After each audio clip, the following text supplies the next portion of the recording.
Am I the asshole for not walking my daughter's friend home? My daughter, Rowan, 11, recently hosted her very first sleepover. She invited her best friend, Amanda, almost 11, who lives just across the street and 2 houses down from us. They did all the classic sleepover activities: pizza, popcorn, a movie, face masks, and nail polish. Everything was going perfectly, until around 11 p.m. when Rowan came into our bedroom to let me know Amanda was homesick and wanted to go home.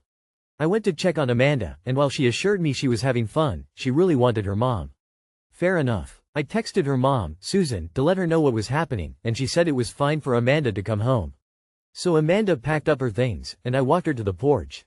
From there, I watched her walk the short distance to her house and go inside safely before heading back inside myself. The next day, I ran into Susan while she was out walking in the neighborhood.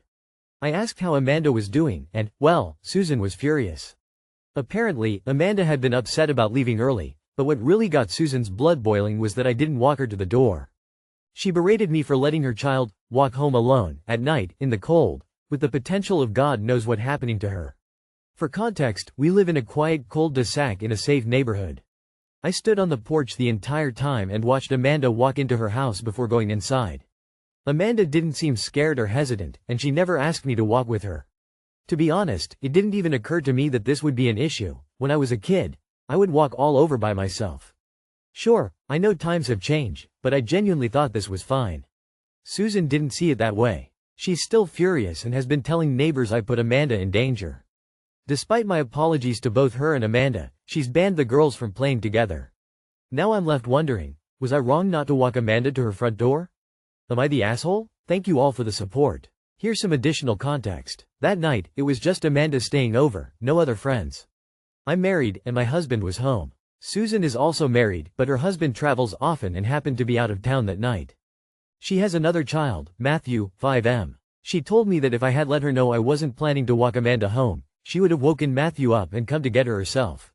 One of the neighbors siding with Susan mentioned that I should have known how protective she is of her kids, especially since Amanda is typically a shy and fearful child.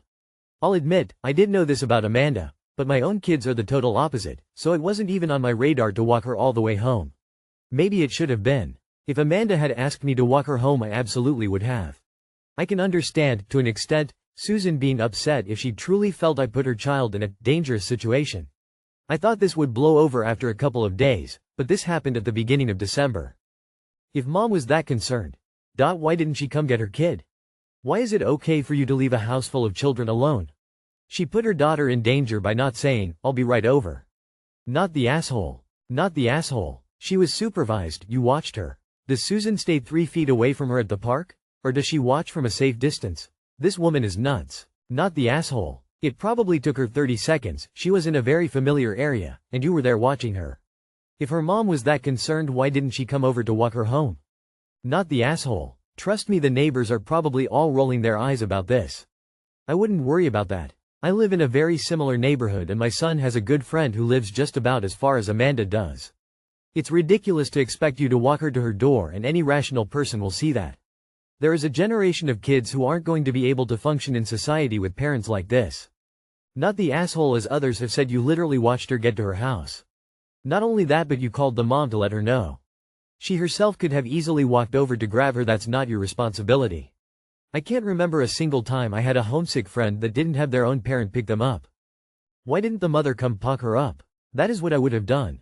Am I the asshole for not offering to host my niece's shower? I am the one in my family that hosts get-togethers, holidays, graduation parties, showers, etc. I am an event planner and own a small event hall, so it just makes sense, plus I genuinely enjoy it.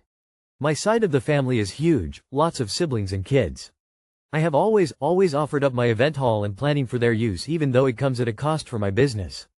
My niece, now 25, female, we can call her Mary, has taken me up on that 3 times in the past for her post-elopement party and 2 baby showers. For each of those she gave me no directions, just said, do whatever you want. So I did, trying to keep her in mind. At her first baby shower she turned up 30 minutes late in raggedy sweats, stayed long enough to eat and gather up the presents, then left.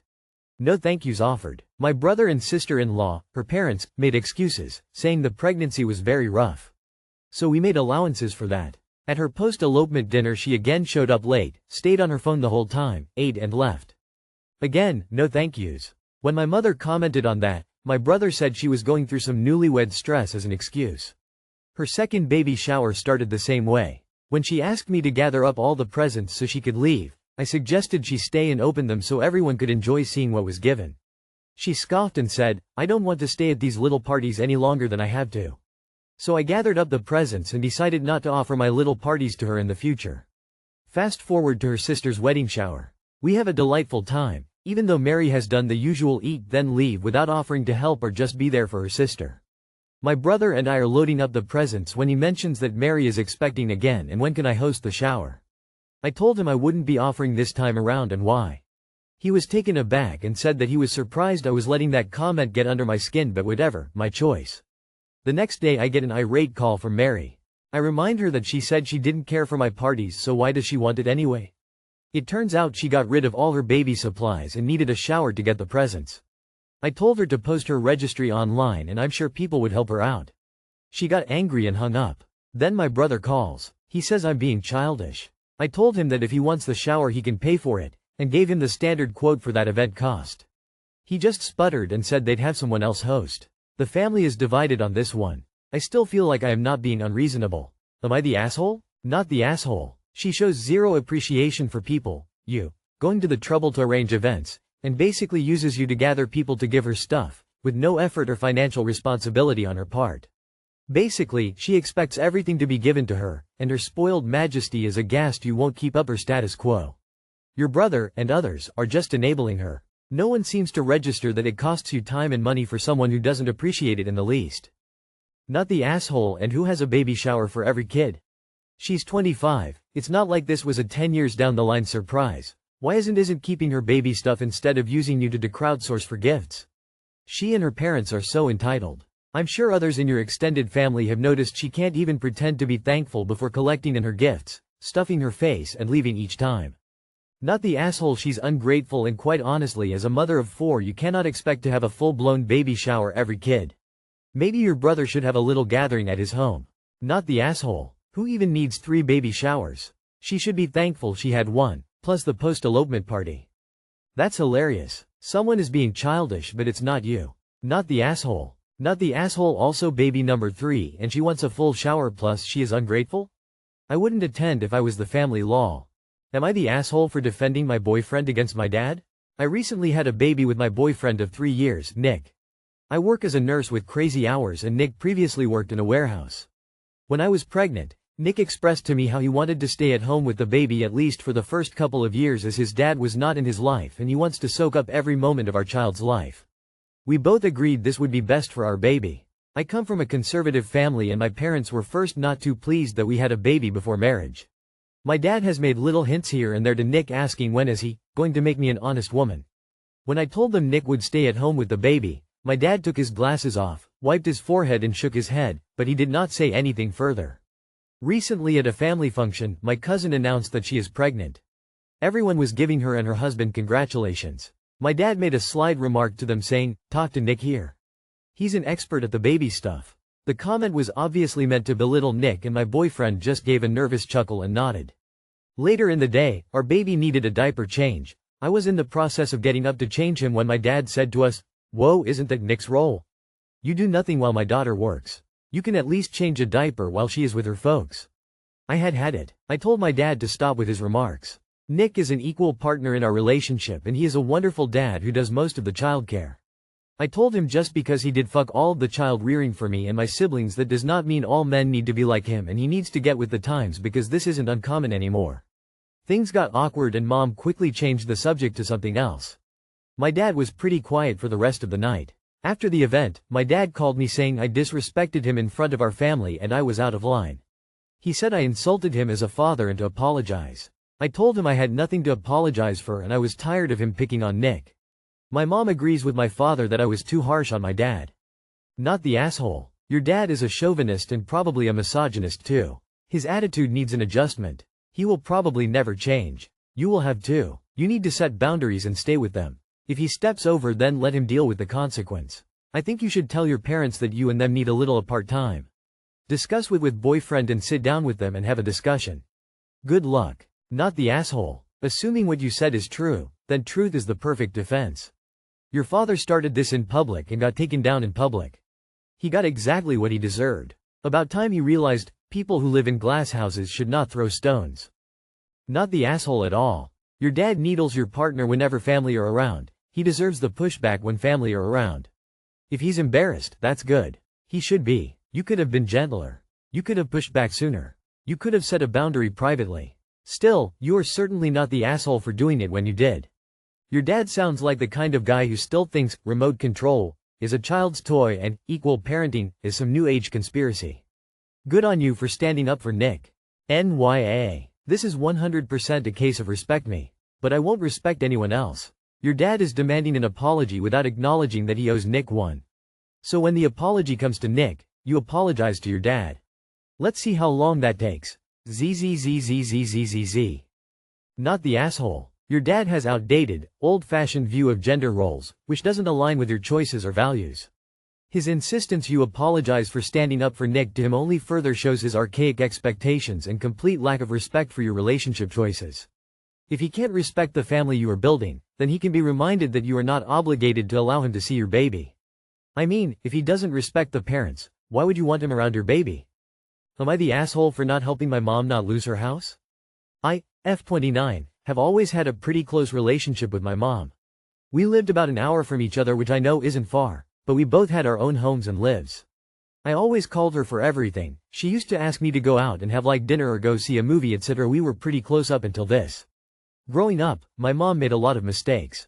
Don't think I'm not grateful for my mom, I am. But she had a terrible gambling addiction, owed real bad people money, moved close to 10 times between the ages of 7 to about the time I was 18 due to evictions or mortgage foreclosures. And has been into hard drugs in and out throughout my life. May of 2023, I call my mom and ask her about what we should do for Mother's Day and or her birthday. Her birthday is a week after Mother's Day, and we normally just celebrate one or the other. Knowing she worked her birthday, I had asked her if she would like to do something on Mother's Day instead since I work later swing shift, and could do something before I work. She proceeds to tell me she has the day off, and I was shocked. I ask her how, and she goes, I quit, I don't work there anymore. Obviously I was confused ASF and asked for more, and she gave me a bullshit story. Later in the next few months, I find out that she actually got fired, for doing drugs in the parking lot at her job. I've tried throughout the rest of this time, until recently, to get her to talk to me about this or get her help with like a rehab or anything like that. She's never been interested in getting help. She hadn't worked since May of 2023 now. All she does is stay at home, do drugs, and call me at 3 a.m. with random shit that she's hyped up about and tell me all the projects she's doing and stuff about her dogs. It breaks my heart that she's still trying to update me in her life and what she's doing, but I can't stand to talk to her now. As of a week ago, I found out that my mom is now so far behind on her mortgage that it's going into foreclosure. Her and her also drug addict husband, at least he has a good paying job, are trying to scrounge up the money to buy their home back from the bank. He makes a good amount of money, but clearly they haven't been spending their money on the damn mortgage. They owe $178K still on the mortgage, and need to get $6K to cover the late payments and whatever, and then they need to apply for the loan. My mom calls me and asked me if I could borrow her the money. I told her how could I trust that money would be going to the mortgage and not her drug addiction. She tells me, IDK what you're talking about, like she always has said throughout my life. I tell her no, I won't give her the money. She cries to me, begging me to give her the money or she's going to lose her home. I tell her to get a job, and I hung up the phone. I start to explode with tears because I'm so heartbroken and sad for her and I feel terrible for not giving her the money, but I just don't know what to do. Am I the asshole? Not the asshole. Never give a drug addict or a gambling addict money. If you want to help pay down any of the $6,000 they owe, you can work it out directly with the bank. It sounds like maybe between you and her husband, she might have a chance to save the house. Banks are more than happy to take money, and they don't care who it comes from. You just need to know a few details, like which company holds the mortgage and wants to foreclose. Not the asshole. But if you do wish to help, go to the bank holding the loan and pay them directly. Of course, in a few more months she'll likely be in the same situation. You can't help someone who doesn't see the need for help or does not want the help. Not the asshole. The only thing you should be helping her with is getting into rehab, but not even that indefinitely. If she is refusing to get help, she'll just drag you down, too, if you don't step away. Otherwise you're throwing away your money because she'll be in the same situation soon. She's going to cost you your future if you keep bailing her out. That's the opposite of what a parent should be doing. You're not close, you're enmeshed and you're closer to the role of the parent. Go to your bank and secure your accounts, in case she still has any of your info and decides to get a loan in your name or something. Make sure she can't access your accounts. Not the asshole for setting boundaries with your mom, especially given her history and lack of willingness to change, and it's not your responsibility to enable her destructive behavior. Oh, this is so hard. You want to help, but that will only hurt her in the long run. Al-Anon applies for any addiction, teaches you that she can do whatever she wants, gambling or drugs, it's her life, her choice. It's also her consequences. You also can do whatever you want, which is say no and go LC or even NC. You don't have to be a part of this. She needs to hit rock bottom, but she doesn't have the right to drag you down with her. Stay strong. Sending you big internet hugs. Not the asshole. Not the asshole. Not the asshole at all. Why would you save their house only to have it fall apart again? The root cause of the problem is not solved, so the conclusion is inevitable. There is no point in doing it now. You are just delaying saying no next time.